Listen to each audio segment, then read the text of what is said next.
Hello everyone and welcome back to another video. In today's video we're going to be trying out the brand new SKULD on Skoll Hati. So this should hopefully be quite easy. I'm running a full mono Giants team. I could have gone for a rank team, I was thinking about it, but I want to try Giants.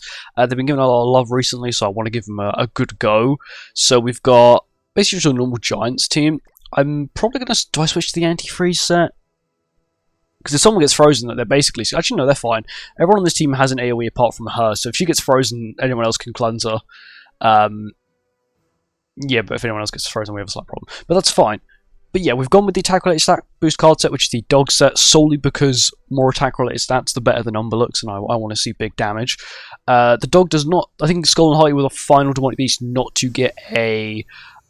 damage cap. Oh, sorry, not damage cap, a damage lower on counters, which is pretty cool. Also brought in blue Matrona instead of like green or yeah, green would have been probably the best option. But I've gone with blue solely because her passive gives 25% basic stats and her relic gives 25% basic stats. So a 50% basic stat boost, 28% attack related stat boost, basic stat boost, attack related stat boost. And yeah, for gear, HP defense, everyone here is rocking HP defense. No one's got any other special gear on. Given red Tarmiel to Matrona because she's got the lowest health. She also doesn't boost her own stats. She boosts everyone's stats, so she'll still have the lowest stats after that it's done as well. Anyway, let's get on with it. You guys recently voted for me to upgrade the solo leveling characters relics to deer. I've only got berries left to do now.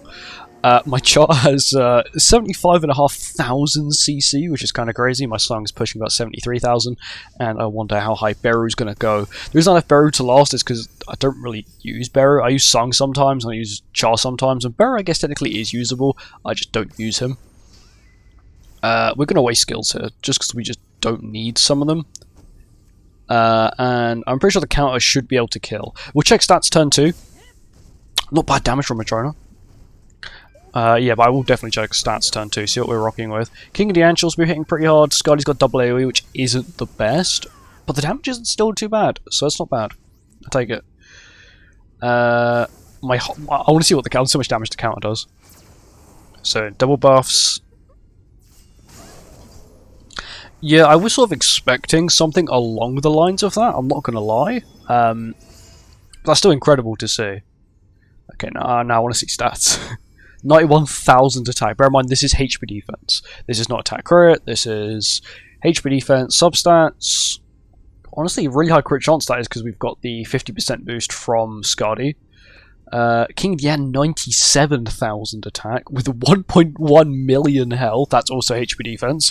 Matrona's got 51,000 attack and 628,000 health, and Skadi's got 839,000 health and 64,000 attack. So this team is actually really bulky. I do want to see how much damage her ultimate will do on the final phase, so the best way to do that, to test it, is to just use every skill with her and use the gold skill. The gold skill will hit damage cap because the damage cap is lower than 40%, so as long as it's lower than 40%, she guarantee will hit damage cap.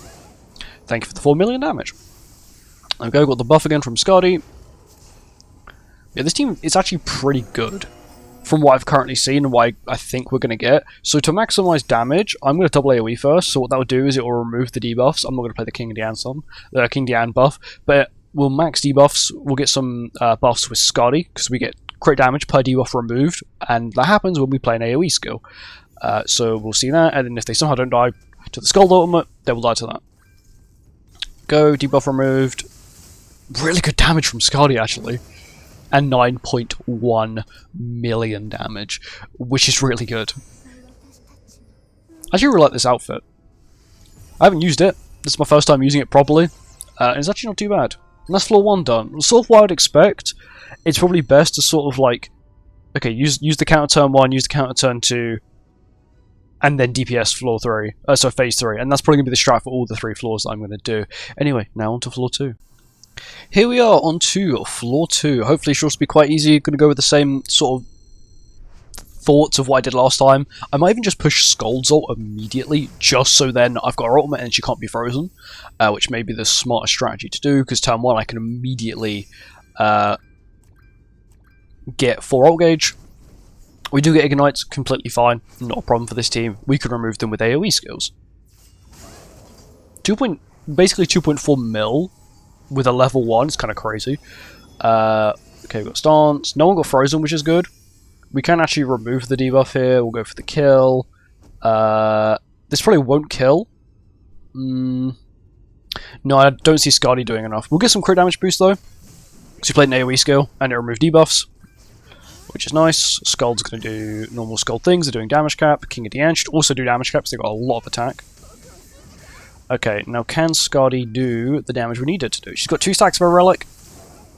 Bear in mind, that's a weak point skill and they didn't even have a debuff. That's good damage. Multiplies only 90%, which is good. Cool. Now, that is absolutely horrendous game. The fact you've done that.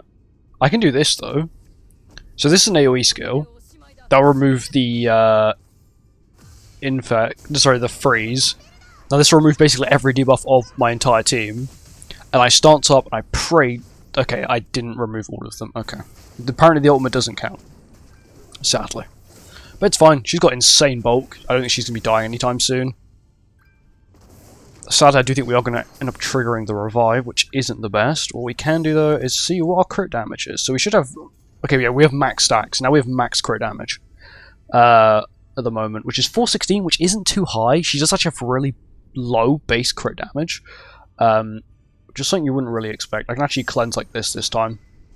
I don't need to cleanse the other way. I'm more scared of this dog. This dog's the one that's going to give you the horrendous diseases. If you're going to get them, you're going to get them off that dog. Because that dog's got the freeze, it's got all the disables, all that kind of stuff. Where the white dog can only really give you ignites, which is not really too scary. Skoll Hati? That is very respectable damage for an infect skill. Sorry, for a weak point skill with no debuff. Is he going to attack? No attack. That is fine. We'll just stance up again, and then we'll kill King of Dian. It seems pretty good. Of course, you do have a lot of waste skills, mainly with Matrona. Skoll Hati isn't too bad because the damage is actually quite redeemable. But Matrona is going to be quite weak. Once again, that is a price you will have to pay for having quite a broken team. But yeah, once again, not too bad. If I didn't get stance disabled, would have been even quicker. But that sadly is just how the game works. And now on to floor 3. Here we go, on to floor 3, which should be as easy. I don't see any reason why it wouldn't be. It's not a hard floor, and we're going to use the same strategy we used in the previous 2 floors, which is basically just save the ultimate. Sorry, save Skull's skills. Basically play no skills turn 1, because you don't need to. Skull's counter will just one-shot it. Even if it does survive the first hit, it's going to be hit a second time. Ignite's a little bit irritating, but we can remove them with, once again, AoE skills. We just immediately nuke it, which is good. Someone is going to get frozen here, which is completely fine. We can remove it. It's Skoll Hati, which is also fine. Because we can also cleanse it off, which is really nice. We'll do this though. I'll play this, I'll do that, and then I'll do this. So AoE first, mainly to remove the debuffs and get us some more crit damage, which is quite nice. I honestly don't think Matrona can do 40% here. I'll be surprised. Yeah, I'll be surprised if she can do 20%. Yeah, barely. Very, very, very bad damage, but that's fine. Can't free Skuld, because she is just... Once again, she's got mag... Oh no, she can be frozen. She's got max soul gauge, but she can still be frozen, because I didn't pick that passive. I picked the attack related to that one. We're just going to waste AoE skills. I don't need all of these Skoll Hati skills. They're nice, but I don't need them. And I also want the crit damage, so I'll be taking all the crit damage I can get. Doing some quite decent damage. That is really respectable damage for a weak point skill with no weak point. Feels good actually having a half decent Skoll Hati for a change. I don't think we don't normally get decent Skoll Hatis. Was this the crit one? Yeah, that's fine. I don't mind that. That's not too bad in my opinion. I could just cleanse all of them. I'm just going to cleanse all of it. Doesn't bother me. We'll do this. We'll set up. We'll then do this, and then we'll do this. So it doesn't matter. If she gets frozen again, she's going to lose her counter anyway. So I might as well just pop it now. Get some other decent damage on there. Let's go do some more damage. Max out her relic. Her damage is really good. Okay, I thought it was her then, I'm not going to lie.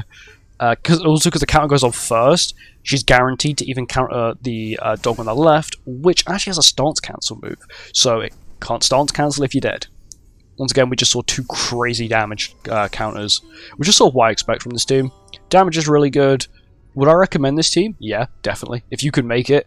If you've got Green Scarly, let's just say you don't have a proper good Ragnarok team, but you've got this, you've got New Skoll, you've got King of the End, you've got Matrona. The only relic you really need on this team is Matrona. I think it is also a Dog's relic as well.